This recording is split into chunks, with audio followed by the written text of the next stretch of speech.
Students, कल अपन ने दो टर्म डिस्कस किए थे। वन इज़ हेमेटोपोइसिस और दूसरा टर्म था एरिथ्रोपोइसिस। लास्ट में एक डिजीज़ के बारे में पढ़ा था, मेगालोब्लास्टिक एनीमिया या नॉर्मोब्लास्ट एनीमिया। तो नॉर्मोब्लास्ट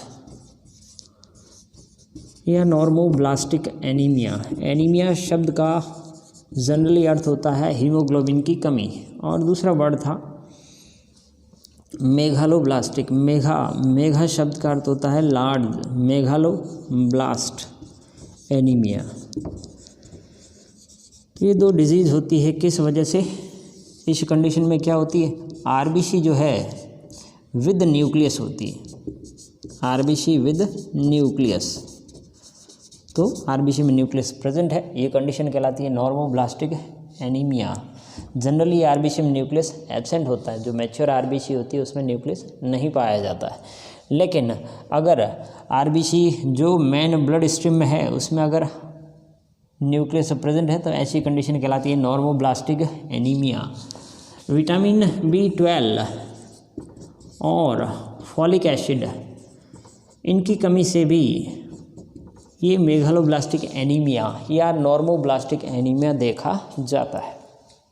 इसके बाद अपन देखते हैं आरबीसी के बारे में।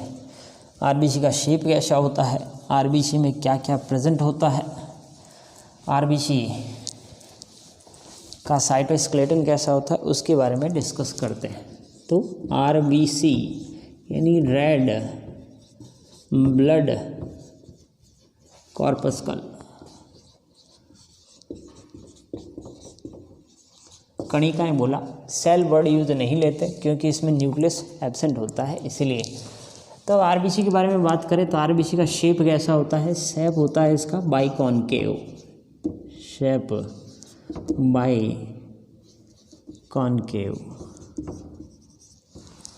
बाइकॉनकेव शेप, ऐसा इस टाइप का जो शेप है वो क्या कहलाता है, बाइकॉनकेव। इस आरबीसी की लेंथ के बारे में बात करें तो अप्रोक्स 7 माइक्रोमीटर, और इसकी जो विड्थ है 2 माइक्रोमीटर के आसपास। 1 माइक्रोमीटर जो है इज इक्वल टू 1 × 10⁻⁻6 मीटर के बराबर होता है। तो ये इसकी लेंथ है और ये इसकी विड्थ है। बाइकॉनकेव शेप से सरफेस एरिया क्या होता है, बढ़ जाता है। सरफेस एरिया ये जो एरिया है बाहर का, सरफेस एरिया बढ़ जाता है। सरफेस एरिया बढ़ने का फ़ायदा ये है कि गैसेज एक्सचेंज ज़्यादा होगा, ज़्यादा से ज़्यादा ऑक्सीजन और कार्बन डाइऑक्साइड का लेना देना चलता रहेगा, तो सरफेस एरिया बढ़ जाता है। तो सरफेस एरिया बढ़ने की वजह से गैसेज एक्सचेंज बेटर तरीके से हो पाता है, गैसेज एक्सचेंज फाइन। तो ये तो बात थी शेप की। ये जो बात की अपन ने शेप बाइकॉनकेव है, इस शेप को बनाए कौन रखता है उसके बारे में बात करते हैं। तो कुछ साइटोस्केलेटन प्रोटीन होते हैं।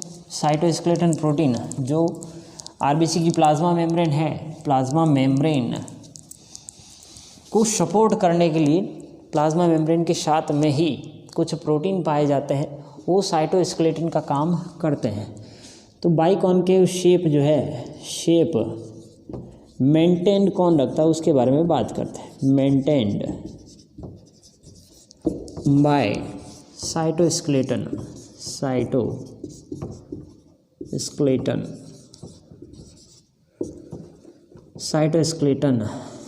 स्केलेटन शब्द ढांचे के लिए यूज़ लेते हैं, यानी आरबीसी का जो शेप है, जो ढांचा है, उसको बनाए कौन रखता है उसके बारे में बात करें तो 2 साइटोस्केलेटन प्रोटीन है। वन इज एक्टिन प्रोटीन और दूसरा है एडाप्टर प्रोटीन। तो एडाप्टर प्रोटीन और एक्टिन प्रोटीन, जैसे आरबीसी का शेप कुछ इस टाइप का है, डम्बल शेप्ड होता है, डम्बल शेप्ड आरबीसी। तो ये प्लाज्मा मेम्ब्रेन हो गई। तो लिपिड की बाइलेयर, जो नॉर्मल सेल्स होती है वैसे ही लिपिड की बाइलेयर है। इसकी जो इनर सरफेस है वहाँ पर एक्टिन प्रोटीन का मेश नेटवर्क प्रेजेंट होता है। तो पूरी की पूरी सरफेस पर एक्टिन प्रोटीन प्रेजेंट है। ये क्या है? Actin protein. Actin protein. इसी के साथ में एडाप्टर प्रोटीन भी प्रेजेंट होती है। तो ट्रांसमेम्ब्रेन प्रोटीन, एडाप्टर प्रोटीन, इसी के साथ में एडाप्टर प्रोटीन भी प्रेजेंट होती है। तो एक्टिन के साथ में एडाप्टर प्रोटीन, एडाप्टर प्रोटीन और ट्रांसमेम्ब्रेन यानी पूरी की पूरी मेम्ब्रेन को क्रॉस कर रहा है, इसलिए ट्रांसमेम्ब्रेन प्रोटीन, टीएम प्रोटीन कहते हैं इसको। इसके अलावा सोडियम पोटेशियम ट्रांसपोर्टर भी प्रेजेंट होता है, आयन चैनल्स भी प्रेजेंट होते हैं, यानी 3 सोडियम आयन बाहर जाते हैं। यहाँ से तो आपको दिखेगा नहीं, इस तरफ बना देता हूँ।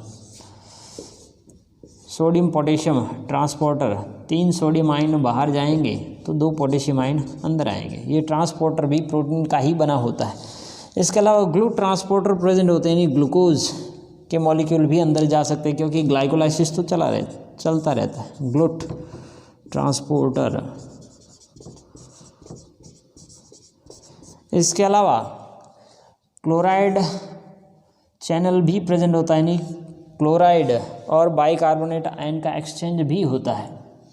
तो Cl- और HCO3 बाइकार्बोनेट आयन एक्सचेंजर भी इस पे प्रेजेंट होता है।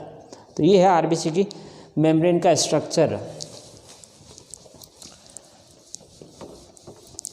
तो एक्टिन और एडाप्टर 2 टाइप के प्रोटीन इसका साइटोस्केलेटन बनाते हैं, यानी ढांचा आरबीसी की शेप बाइकॉनकेव बनी रहे, उसके लिए ये एक्टिन और एडाप्टर प्रोटीन प्रेजेंट होते हैं, जो आरबीसी की शेप को मेंटेन रखते हैं। तो पूछा जा सकता है आरबीसी की शेप को मेंटेन रखने वाले प्रोटीन कौन कौन से होते हैं? तो एक्टिन और एडाप्टर।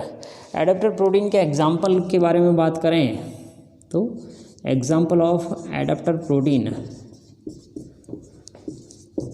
एडाप्टर प्रोटीन के example that is spectrin. Spectrin के अलावा एक और एग्जाम्पल है एक्टिनिन।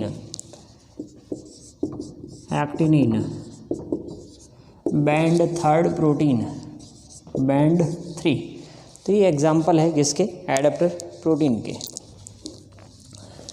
इसके अलावा जो आरबीसी की साइटोसोल है उसमें भी कई तरह के एंजाइम्स प्रोटीन प्रेजेंट होते हैं, उसके बारे में बात करते हैं। तो ये तो था आरबीसी का जो साइटोस्केलेटन है, आरबीसी का जो शेप है उसके बारे में बात की। अब बात करते हैं आरबीसी का जो साइटोजोलिक पार्ट है, साइटोजोलिक प्रोटीन, यानी आरबीसी के अंदर की तरफ क्या क्या प्रेजेंट होता है उसके बारे में बात करें। 1 इज़ हीमोग्लोबिन, जिसे शॉर्ट फॉर्म में कहा जाता है HB। इसके अलावा एसिडिक फॉस्फेट, एल्कलाइन फॉस्फेट। इसके अलावा ग्लाइकोलाइसिस से रिलेटेड भी प्रोटीन प्रेजेंट होते हैं। तो मेन जो पार्ट है हीमोग्लोबिन, उसके बारे में अब आगे डिस्कस करते हैं।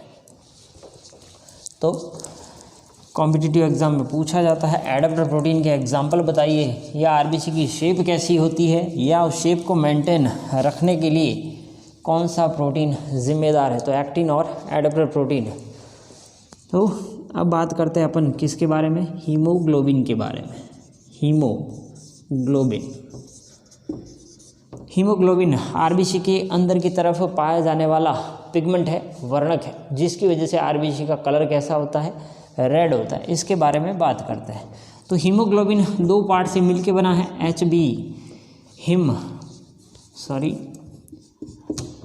Him plus globin.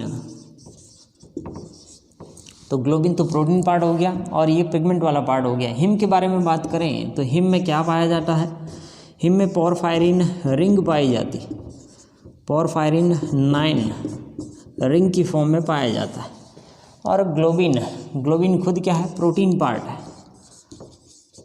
Globular protein, नाम अपन ने पढ़ा था लास्ट बीएससी सेकेंड ईयर में जब प्रोटीन के बारे में डिस्कस किया था, प्रोटीन के टाइप्स पढ़े थे, तो ग्लोबिन एग्जाम्पल है किसका, ग्लोबुलर प्रोटीन का।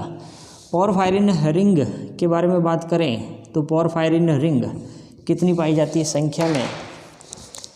पोरफायरिन रिंग में एक तो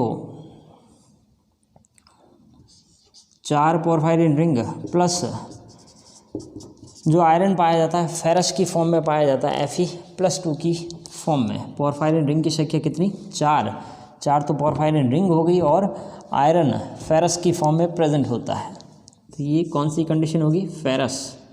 और Fe+3 होती है फेरिक। प्रोटीन के बारे में बात करें तो प्रोटीन 2 अल्फा यूनिट पाई जाती है और 2 बीटा यूनिट। तो पोरफायरिन रिंग और प्रोटीन पार्ट दोनों मिलकर क्या बनाते हैं? हीमोग्लोबिन का स्ट्रक्चर। इसके आगे अपन नेक्स्ट क्लास में पढ़ेंगे।